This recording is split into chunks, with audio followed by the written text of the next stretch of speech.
What a year, y'all.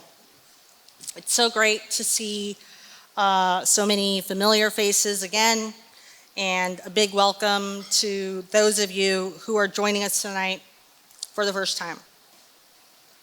To our friends, families, volunteers, and sponsors, I can't express how grateful I am for your continued support. I'm not gonna lie, after last year's gala, I had a moment where I realized we're really doing this. Oh my God, we are really doing this. And then my mind was flooded with what ifs. What if I bit more off than we can chew? What if this isn't something that's compelling to people? What if we don't make an impact? And what if I'm just not strong enough? Because this means so much to me personally, the pressure was surmounting, and I just felt like I simply cannot fail at this. So after my freak out moment, I decided that we would face and approach all the what ifs with a how-to mentality. How do we get it done? How do we make it clear that what we're doing is absolutely compelling? How do we measure impact? And finally, how do we do better and how do we learn? If you ask Kelly and Charlene, they might tell you that they learned how to deal with my neurotic preferences when it comes to colors, fonts, calendar management, and organization. But in all seriousness, here's what we learned this year. We learned that libraries are not a thing of the past. They can be modernized and fit for purpose to meet today's needs and conditions by transforming existing underutilized spaces and making them more appealing. We heard people express how libraries are so much more than books. We learned that it's often a resource for immigrant kids learning English. It can be a place for kids who can't necessarily afford to buy, a maybe $7 cup of Starbucks these days, to have a place to study with their friends.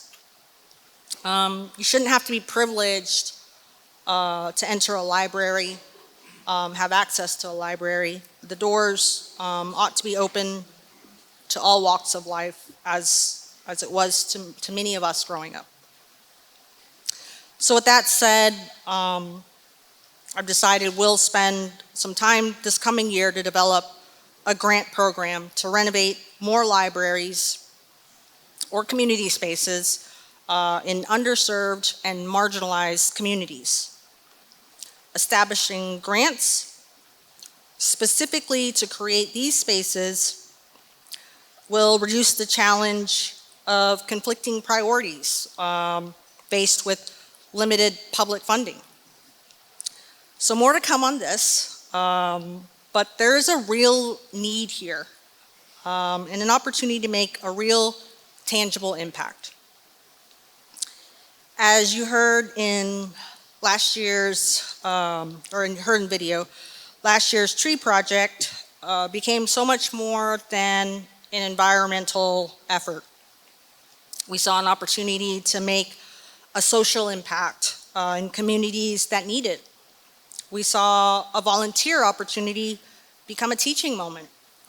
Kids were not only planting trees, but also learning the importance of being a good Samaritan, being a good neighbor, and that we have an obligation to serve the community. So we plan to make this a recurring event, and the team is working to determine another local area to plant another 100 CEO trees this year. Lastly, we learned that partnerships allow us to reach more people and is really a force multiplier towards making a positive impact. It's no secret that nonprofits in particular, and historically, face tremendous resource constraints. So how do we find ways to work together, lean on each other, not reinvent the wheel, and play into the strengths that each of our organizations bring to the table?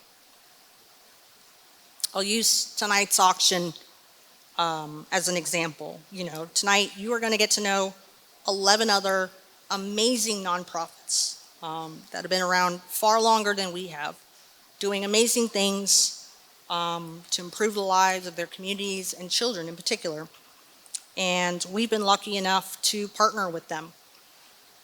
That's over 200 people in this room tonight that that might not have known about these nonprofits, and 200 people that these nonprofits might not have been able to reach with a little help from the CEO Foundation. I don't know about you, but I think that's pretty incredible.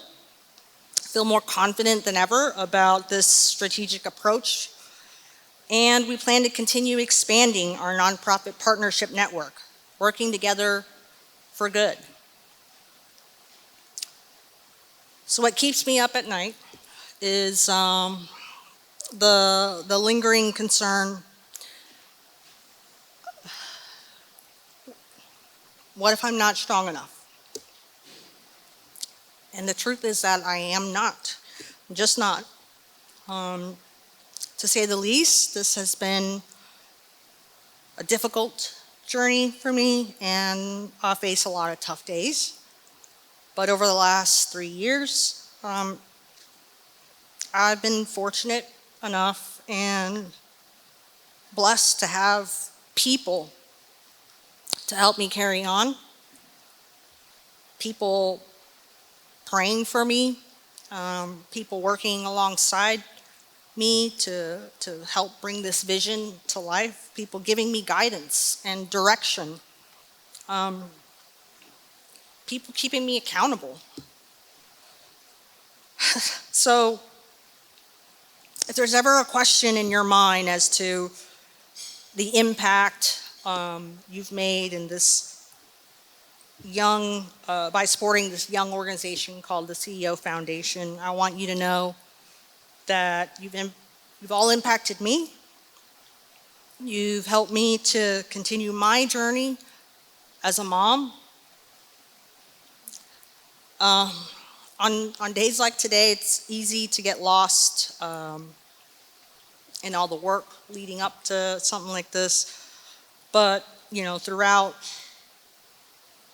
the process and in the midst of it all, and this is kind of how I approach a lot of things we do throughout the year, but I find moments to ask the kids, what do you think, kiddos?